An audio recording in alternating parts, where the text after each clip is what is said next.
Hey everybody, Tactic Angel here. We're back on the PlayStation 4, playing some World of Warships Legends, and here we are on New Dawn. I'm in the Arizona. This is actually one of the games I'd considered using for my review footage, but I decided against it because there's a fair bit of funny business that goes on in this, and I'm not completely unresponsible for a good bit of it. So anyway, I'm going to go ahead and flash the commander stats and loadout up on the screen so you can see what I'm using here. I'm going to start heading down towards the south at a very deliberate pace. I say deliberate because I realized after I recorded my review of the Arizona, thank you everybody who watched that by the way, that I might have said that the boat was slow several times. And there's really no better word to describe it, but I'm going to try not to do that too much in this game. So I'll be saying that it is exceptionally unfast. So here we go. Heading down south. Problem with this boat, if there really is one, is largely the speed. And if I were to come down here and there weren't enemies coming down here as well, I could end up wasting my game pretty easily, either because my team crumbles on the other side of the map, or maybe my team does really well on the other side of the map and there's nothing that I can do. So, thankfully we have an Arizona and a Pensacola. We put some shells into that Arizona and obviously come away with a pretty good deal of his hit points. We also knock out his number 2 turret, which is of course where the Arizona was hit when it was destroyed. As they're fading behind an island, I'm going to go ahead and launch my spotter aircraft so that I can continue to kind of shoot over this island. And hopefully we get one more set of shots into this Arizona before he gets behind that island. We do. We walk away with another good chunk of damage. And he apparently must have fixed his number 2 turret because we've knocked out both his number 1 and number 2 turret in that salvo. And that's kind of going to what I was saying about, I think one of the hidden weaknesses of this boat is that its turrets get knocked out pretty regularly, which I think is actually a pretty fair nod to what actually took the Arizona out. I mean, it's kind of a sneaky weakness if it's actually true, but it's not the worst thing in the world. As we see, the Arizona that we had been putting shots into floods out, and we've just got the Pensacola left. I put some not incredibly well aimed shots into him just a second ago, and at this point it looks like he just wants to bug out. So we're probably just going to have the back of his ship to shoot at. I'm not going to wait until he gives me a better angle because I could be here for a long time. So, as it turns out, we managed to get more than 7,000 damage in on him. That's pretty good, particularly if he's running away. And now we're going to turn towards him because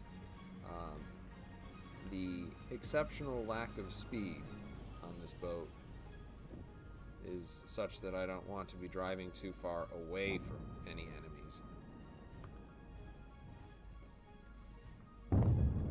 So there we go. Looks like the Pensacola is down. And here comes the sneaking sense of dread that now that I'm finally getting into position, there's nothing for me to do. Well, there's still some stuff for me to do. I'm going to throw this into 2 times speed so you can feel like I'm the average speed of a destroyer. We're going to come around. There are 4 enemy battleships left. 3 of them I can see were last spotted around the enemy cap. The 4th one actually isn't going to play much of a role in this game. Apparently he took the scenic route to the north and is going for the stealth cap, which would have been an incredible feat to do in a battleship, but I'm afraid it's just not in the cards.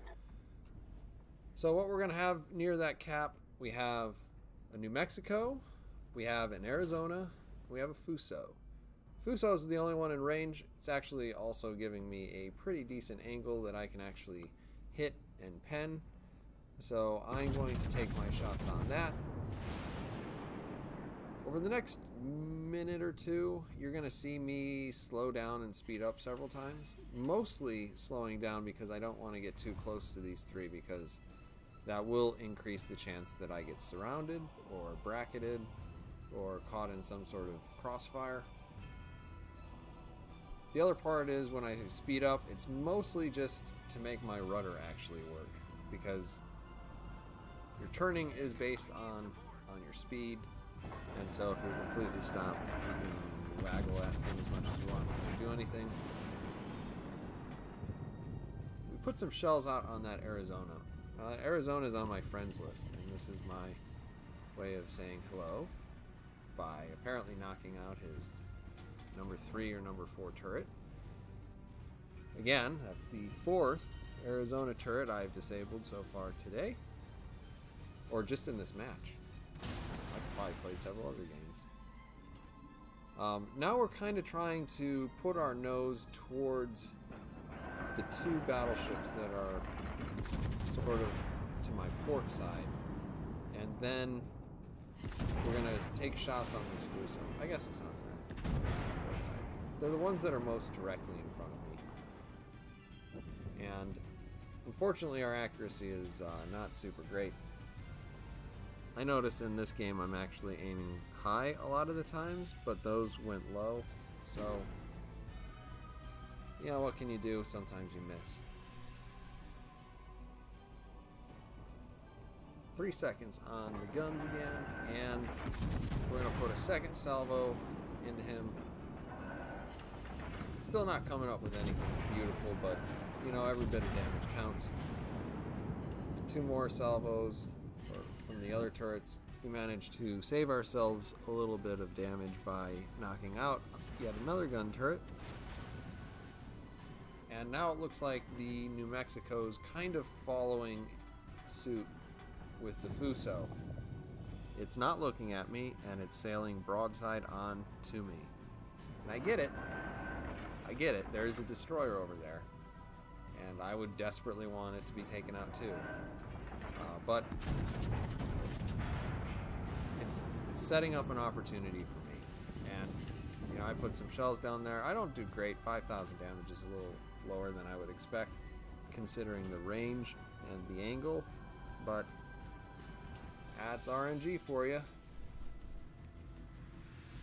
And of course the Arizona now. It is the last in the train of people who are apparently so unconcerned with me as a player that they won't even look at me.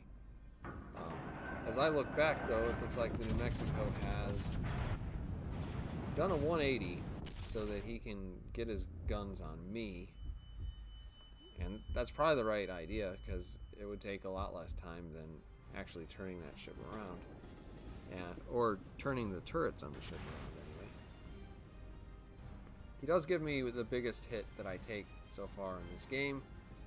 I'm still presenting a really good angle on that other Arizona, and I'm going to ask the battleship that's behind me to try to focus fire the New Mexico, because I have a wicked idea. So I can tell you, based on the little glances I've gotten of that Arizona's hit points, that it is pretty well on full hit points.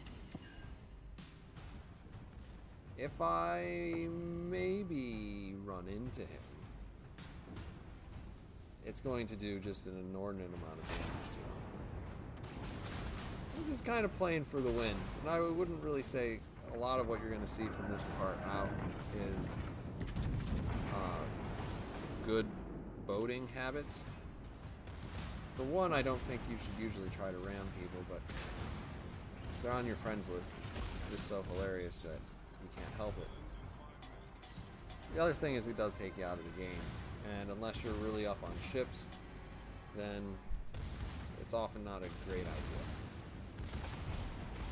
Now, as it turns out, the only thing that really happens here is that I get to see that my buddy is sailing his alpha test flag, just like me.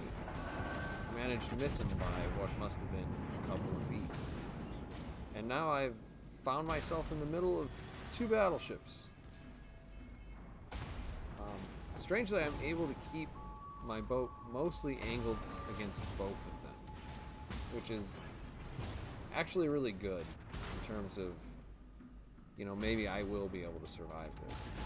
But now I'm starting to think this New Mexico has the same idea I had, which was, well, I don't have much hit points. If I run into the other guy, you know, maybe I even up the score a little bit more for my team. So I'm sailing a little bit too much towards the island just in hopes of not being rammed to avoid what's about to happen. So maybe we run into the island a little bit. And now some peculiar strategy. You will not see this in one of my guides. It's the classic, let's back up and shift the rudder so that we can maintain a good angle against the brawling battleship just behind us. You don't see this strategy very often. But we have managed to get several shots into the Arizona. I know he's going to reload before me, which, yeah, it doesn't make me feel great, because 18,000 hit points. He could delete me here. And the angle I'm giving him is better than broadside, but it's not as good as I want it to be. We're at about 45 degrees when his gun's unleash, and here they come. We actually only take 1,000 damage, 2,000. We're able to return fire. We knock out yet another turret on the Arizona and come away with a kill. Last guy eventually gets hunted down. I make 312,000 units on 132,000 damage. We get a high caliber, lots of incapacitations. So we'll switch over. You'll see me on the top of the list for my team. Hope you've enjoyed this replay. I know it's a little bit silly. Tactic Angel does like to have fun from time to time. And I'll see you guys on the next one.